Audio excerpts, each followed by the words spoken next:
Another thing you did beautifully, you didn't get hit by a bus. I think you were driving a bus through Senate estimates the other day. You had a bit of a Barney with the Secretary of the Environment Infrastructure Department who complained about the number of questions he was being asked. Have a look at this.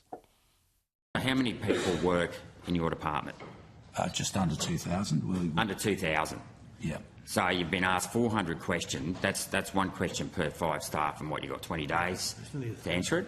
We also have other functions to perform. Oh, I realise that, but you're basically complaining about answering one in every 5 staff having to answer one question over 4 weeks. I'm not complaining. I'm pushing back on complaints from committee members that we were late in terms of the delivery of our questions on notice. Well, isn't that an appropriate complaint? Excuse me, I'm asking the questions here. Isn't that an appropriate complaint if you've got 2,000 staff? Our job as senators is to ask questions, and you're complaining about us doing our jobs?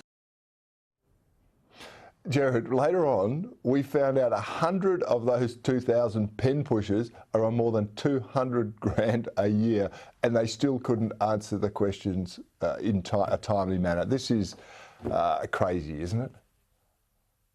Oh, absolutely, and it just epitomises our bureaucracy, who are paid way above the average hard-working Australian salary, and they think it's too much to actually answer questions to the people who pay their salaries, or the representatives, i.e. the senators, about the conduct of their departments. I mean, there's only 3 Senate estimates a year, so when I said you've only got to answer one question every 4 weeks for every 5 staff you have, they've only got to do that 3 times a year. So it's absurd that they think that's too hard, given that, we're asking questions about their own department. This is what democracy is all about, is about transparency and accountability. And the bureaucrats don't want a part of it. And as we saw in the yes vote or the referendum, I mean, these people are divorced from reality. They are divorced from the rest of the country. They certainly are. And the reason it takes them so long to answer a question is because they need to add words without disclosing any of the information you really want to know, lest they get themselves into trouble for having gold-plated coffee machines or yoga lessons or something like that.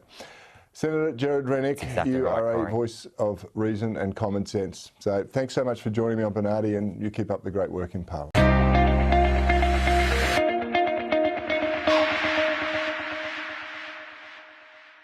Authorised G. Rennick, LNP Chermside.